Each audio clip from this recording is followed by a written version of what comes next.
Chicken gravy curry ఏ విధంగా చేయాలో చూద్దాము. 1 కేజీ చికెన్‌కి 4 ఆనియన్‌లు, జీడిపప్పు, గసగసాల, కొబ్బరి పొడిని ఈ విధంగా ముందుగానే నానబెట్టుకోవాలి. 2 టమాటాలు, ఉప్పు, పసుపు, కారం, అల్లం వెల్లుల్లి పేస్ట్ అయితే కావాలి.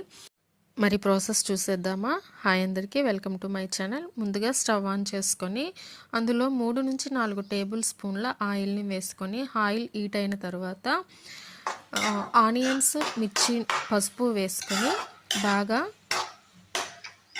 కలర్ చేంజ్ అయ్యేంత వరకు కూడా వేగనివ్వాలి. లైట్ బ్రౌన్ కలర్లోకి, గోల్డెన్ బ్రౌన్ కలర్లోకి వచ్చే విధంగా ఆనియన్స్ అయితే వేగనివ్వాలండి.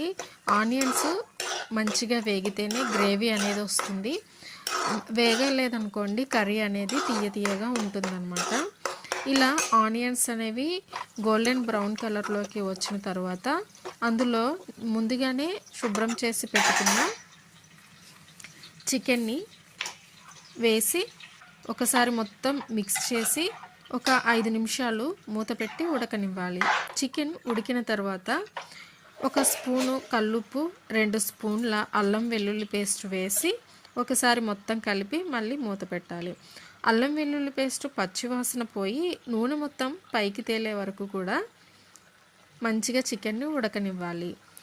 ఇది అంతా అయిన తర్వాత మనకి ఆయిల్ పైకి వస్తుంది అని మనకి కనిపిస్తుంది కదా, అప్పుడు జీడిపప్పు, గసగసాల, కొబ్బరి పొడి మిశ్రమాన్ని మిక్సీ పట్టి తర్వాత అందులోనే 2 టమాటాలను కూడా వేసి మంచిగా గ్రైండ్ చేసుకోవాలి. ఇలా గ్రైండ్ చేసిన మిశ్రమాన్ని చికెన్లో వేసి కలుపుకోవాలి. ఆ చికెన్లో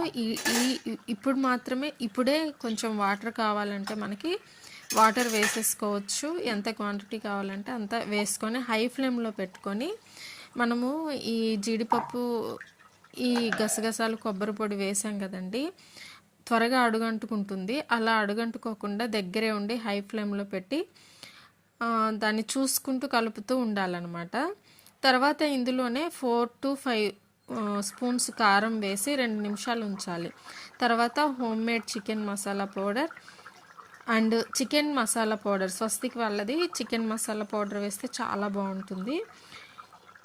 వేసి మొత్తం ఒకసారి మిక్స్ చేసుకొని ఒక 2-3 నిమిషాలు ఉంచిన తర్వాత ఫైనల్గా మనం కొత్తిమీర వేసి ఒక 2 నిమిషాలు ఉంచి దింపేసుకోవడమే. మీరు ఒకసారి ఇలా ట్రై చేసి చూడండి.